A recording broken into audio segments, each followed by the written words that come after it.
Hi, this is your astronomer and writer from Helsinki. So I wanted to share with you a resource for a project. Um, I'm trying to do live so that I can do proper share screen. Let's see if it works. Let me think.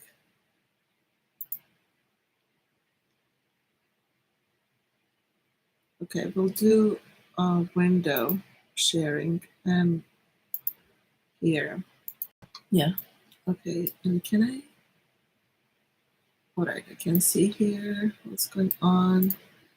And this will be one second. Take everything else away. All right, so this is my channel. So grateful to have it. Thank you for subscribers. There are subscribers trickling in all the time. So one of the mega projects I'm doing online in these social media channels, especially YouTube, I try to produce science content which describes how when you have research project or as a researcher or anytime you have a research project, how it works in an open and transparent manner. So I really open my science activities online, and the project I'm focusing on is called Project Rainbows, where I discuss kind of dissecting the light of galaxies, because galaxies shine and are observed not in only a single wavelength, but in a rainbow of wavelengths, even beyond what we can see. So this Project Rainbows, and the concept theoretically behind this observational technique of spectroscopy. Anyway, I talk about it a lot because as I'm moving on in this project, I'm also putting that content out there just to demystify what science is.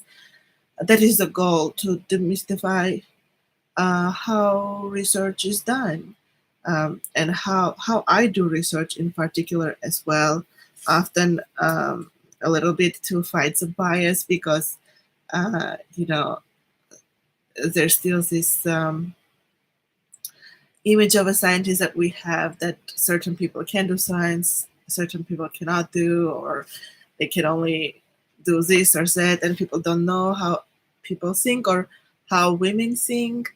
So anyway, I'm putting out there my thoughts to show you how I think about the problems, how I organize my project, how I react or solve problems, or if I make a mistake, I'm trying to say that I make mistakes in the open and I share it in the open, and then I go and solve those problems. So far, so good.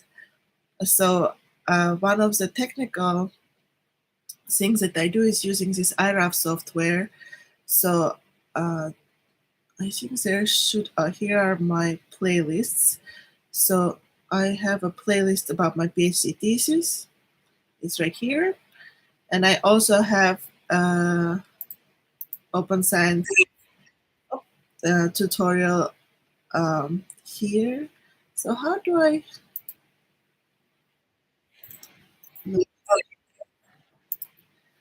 So this is a Project Rainbows open science video tutorial. And it is a series of science sessions I go through to understand the immediate environments of obscured quasars through observation, so technical, sciencey, etc. But I created a playlist on IRAF because I use this software.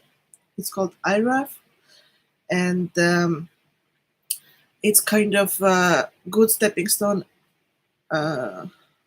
Even if you're not using IRAF, a lot of the software other than IRAF uses procedures very similar to IRAF, because obviously reduction with one software should be doing the same things as reduction with another software. You shouldn't have different results in principle based on software. Of course, there are differences, but in theory, it should be, removing the contamination and just trying to isolate the science signal. That's what the IRAF does, because when you observe with a telescope a galaxy, you get an image. You get an image, but then like this one, but then all of that light is not the light from your object. So you have to make sure you clean it, remove the sky, remove etc., so that the instrumental signatures you remove, so that you have the pure science signal, or you try to achieve that ideal. And IRAF is what I use here. But because I'm recording on video a science process, it is not ideal, right? It is very rare that you do, for example, if the steps are 1 to 10 to perform a certain task in science, it's rare that it goes very smoothly 1, 2, 3, 4, 5, 6, 7, 8, 9, 10. You might make a mistake, or you might have to go back. You might have to sit a long time on and do many times. Step number 3, you might have to repeat it many times.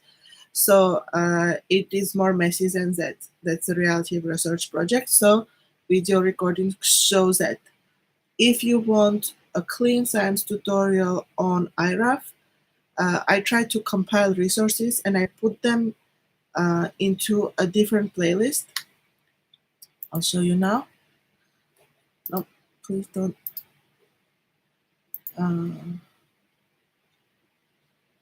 I put them into a different playlist. Let's find it.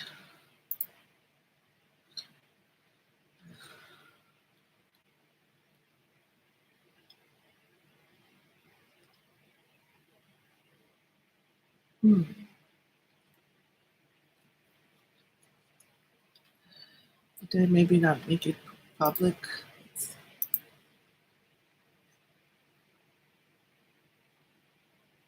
No, it is public. I don't know why it wasn't showing there, but here it is. Project Rainbows.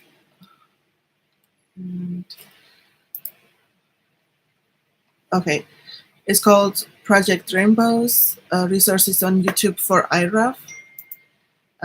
So because in my science videos where I record how I'm working on a science project, I often use IRAF program. So in case you're interested, here I compiled some tutorials which I have found online for IRAF. So they're all on YouTube. Some people did a very clean tutorial how to do from 1 to 10 very cleanly, from A to Z. From start to finish. But not that they're not vetted by me. I just quickly scan them. They seem legit, and I try to include videos from diverse resources, diverse sources from various languages, and I hope that this resource is helpful, or at least is a stepping stone for you to find other ones. So we can go quickly. These are in Spanish. First two, then somebody is discussing IRAF. Looks like they answer questions, so you can check their channel. Here is in Arabic. I think this person said they are Egyptian astronomer. Another photometry, I believe she at the time was a PhD student. This is photometry with this spectroscopy, which uses some of the photometry tasks, so it's not completely foreign. Using IRAF PIRAF for small telescope by Wayne Green. A workshop, it's an actual astronomy workshop, which also gives spectroscopic data reduction 1 hour plus lecture, so good resource. Somebody discussing why we need wavelength calibration. Then photometry with IRAF introduction again, but from Mike's Observatory. IRAF tutorial. So I believe this one has many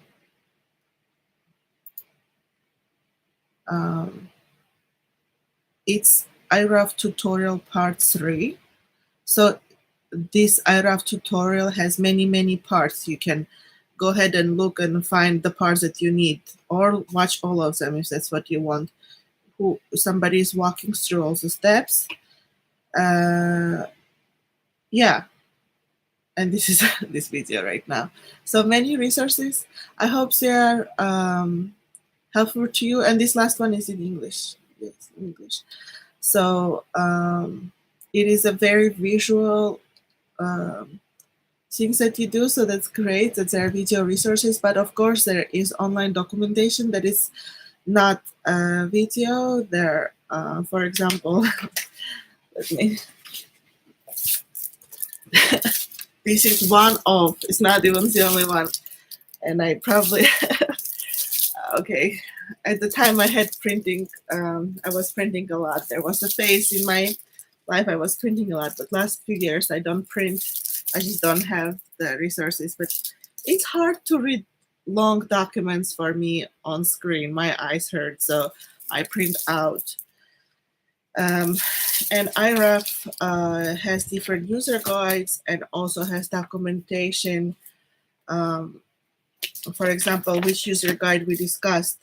User guide to reduce slits vector with IRAF by Massey, Valdez, and Barnes from 1992. This user guide. It's all text with some images. And there are also for IRAF software documentation in terms of their tasks. So they have tasks and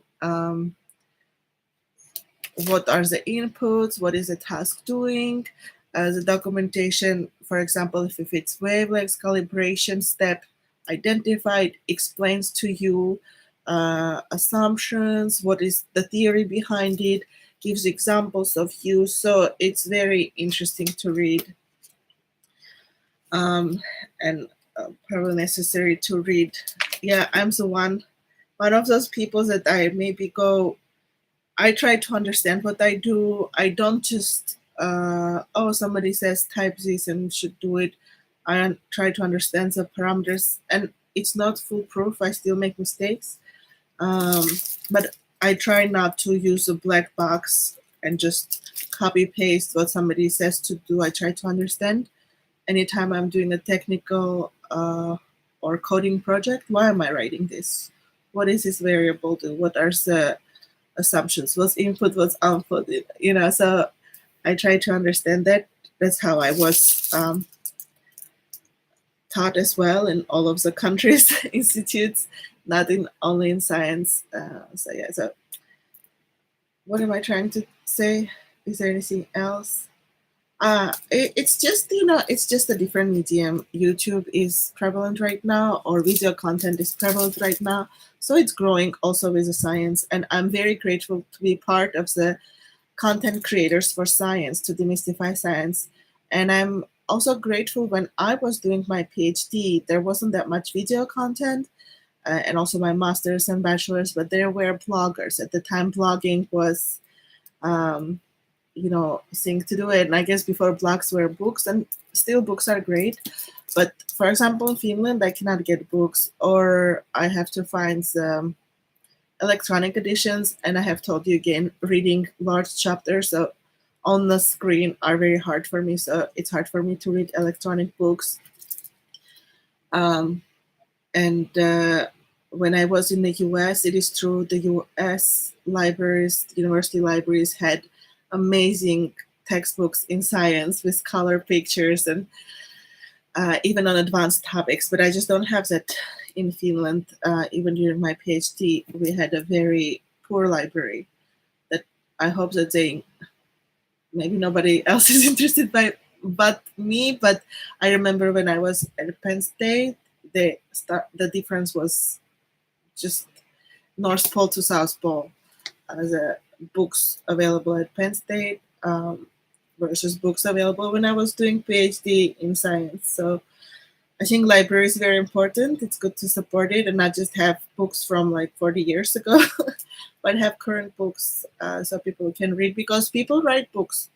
That's a thing. But what my original point was that I'm very grateful for people who did a lot of blogs, because a lot of people documenting documented their science process in blog articles and posted them on their websites, like professors or postdocs.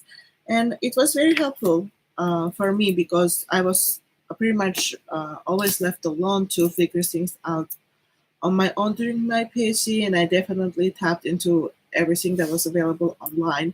And it takes time to produce content, whether it is a blog article or some sort of documentation in any media. It takes time.